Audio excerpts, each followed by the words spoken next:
Hello friends, मैं Saurabh Suman SS exam गुरु YouTube channel पे आपका स्वागत करता हूं। आपके सामने स्क्रीन पे आज हम यूपीएससी दुनिया के सबसे टफेस्ट एग्जाम में से एक एग्जाम यूपीएससी के मेंस एग्जामिनेशन के क्वेश्चन पेपर को दिखा रहे हैं, क्योंकि आगे चल के अगर आपका उद्देश्य यूपीएससी की तैयारी करना है तो आप ये क्वेश्चंस देख के अपने आप का मूल्यांकन कर सकते हैं।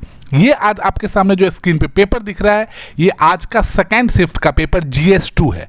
आपको पता होगा कि कल यूपीएससी के मेंस का पहला पेपर था एसए और दूसरा आज सुबह और शाम दोनों पेपर था। पहला था GS1 और शाम को था GS2।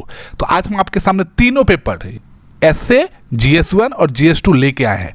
आप क्वेश्चंस पढ़ें, देखें और आप कितना एलिबरेट कर सकते हैं, कितना लिख सकते हैं, इसकी जानकारी लें।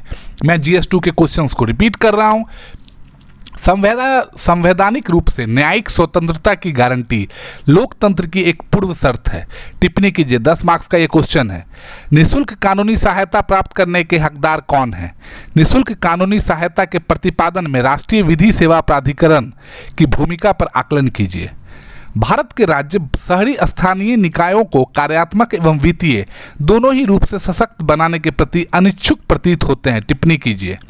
संसदीय संप्रभुता के प्रति ब्रिटिश एवं भारतीय दृष्टिकोणों की तुलना करें और अंतर बताएं। विधायी कार्यों के संचालन में व्यवस्था एवं निष्पक्षता बनाए रखने में और सर्वोत्तम लोकतांत्रिक परंपराओं को सुगम बनाने में राज्य विधायिकाओं के पीठासीन अधिकारियों की भूमिका की विवेचना कीजिए। मानव संसाधन विकास पर पर्याप्त ध्यान नहीं दिया जाना भारत की विकास प्रक्रिया का एक कठोर पक्ष रहा है। ऐसे उपाय सुझाइए जो इस अपर्याप्तता को दूर कर सके।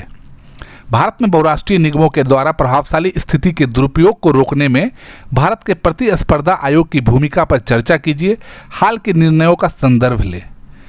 अभिशासन के एक महत्वपूर्ण उपकरण के रूप में ई शासन ने सरकारों में प्रभावशीलता, पारदर्शिता और जवाबदेहिता का आगाज कर दिया है।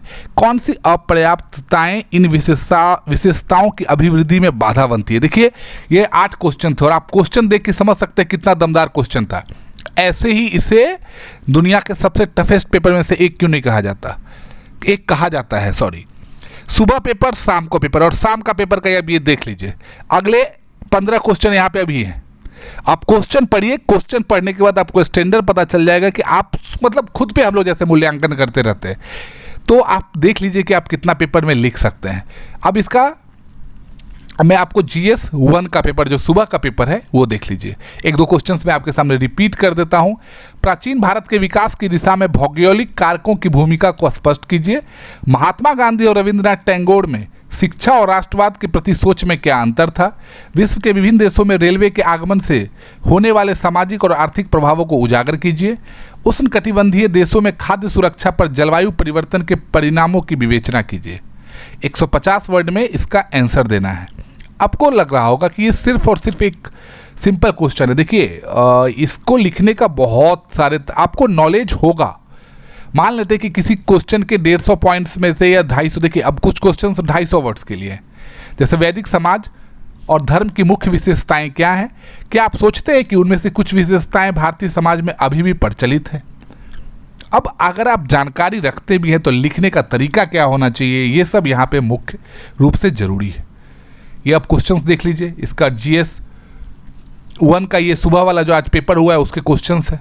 एक क्वेश्चन में और बता दो, why is cast identity in India both fluid and static? Bharat में जातीय अस्मिता गतिशील और स्थिर दोनों ही क्यों है? 250 शब्दों में इसका उत्तर देना है।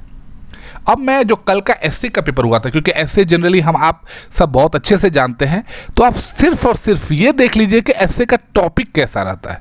1000 से 1200 शब्दों का में लिखना है। सेक्शन ए में 2 क्वेश्चन आपको आंसर देने हैं और सेक्शन बी में। और देख लीजिए, thinking is like a game, it does not begin unless there is an opposite team. चिंतन एक तरह का खेल है, यह तब तक प्रारंभ नहीं होता जब तक एक विरोधी पक्ष ना हो। टॉपिक देख लीजिए कहां से लिया गया है। Visionary decision making happens at the intersection of intuitions and logic. Not all who wonder are lost. Inspiration for creativity springs from the effort to look for the magical in the mundane. आप question का standard देखिए, ये निबंध है। आपको लग रहा होगा ये तो कोई क्वेश्चन आंसर है, तो जो भी तैयारी करते हैं उन्हें पता है एक सेक्शन बी का ये देखिए, लड़कियां बंदिशों के तथा लड़के अपेक्षा के बोझ तले दबे हुए होते हैं। दोनों ही समान रूप से हानिकारक व्यवस्थाएं, और ये हमारे आपके लाइफ में चलता है। अपने यहाँ गर्ल्स एक बंदिश में रहती है और बॉयज़ पर इतना ज़्यादा एक्सपेक्टेशंस रहता है, वो दोनों के बोझ तले दबे रहते हैं, और दोनों ही उन दोनों को, गर्ल्स और बॉयज़ दोनों के लिए हानिकारक है, समाज के लिए हानिकारक है, सबके लिए हानिकारक है। अब इस पे आपको लिखना है 1000 से 1200 वर्ड में। Mathematics is the music of reason, गणित ज्ञान का संगीत है। जिस समाज में अधिक न्याय होता है उस समाज को दान की कम आवश्यकता होती है। आप टॉपिक सिर्फ देखिए और आपको लगेगा कि कितना थॉटफुल ये वर्डिंग लाइन, ये पूरा सेंटेंस दिया गया। A society that has more justice is a society that needs less charity. Last वाला देख लीजिए, education is what remains after one has forgotten what one has learn in school. शिक्षा वह है जो विद्यालय में सीखी गई बातों को भूल जाने के बाद भी शेष रह जाती है। मतलब हम सब देखते हैं, शिक्षा का उद्देश्य सिर्फ लोगों में रहता है कि नौकरी करना और सिर्फ पास हो जाना। तो शिक्षा का उद्देश्य सिर्फ स्कूल तक नहीं है, उसके आगे भी है। तो ये सब टॉपिक आप सोच लीजिए, लेवल क्या होता है यूपीएससी का। तो यही आज मेरे पास क्वेश्चंस पेपर थे, तो मैंने सोचा कि आपके साथ शेयर करूं कि जिन्हें भी लगता है कि यूपीएससी क्वेश्चन देख के आप अपने थॉट्स को भी सोच सकते हैं। आप अगर तैयारी करने का आगे सोच रहे हैं, किसी को बता रहे हैं, तो ये क्वेश्चन पेपर आपके लिए फायदेमंद होगा। और जैसा भी है, अभी आपको पता है कि मैं बीपीएससी टीआरई के बारे में भी आप लोगों को बताया था, सुबह में भी क्या चल रहा है, सीटेट एस्टेट सब।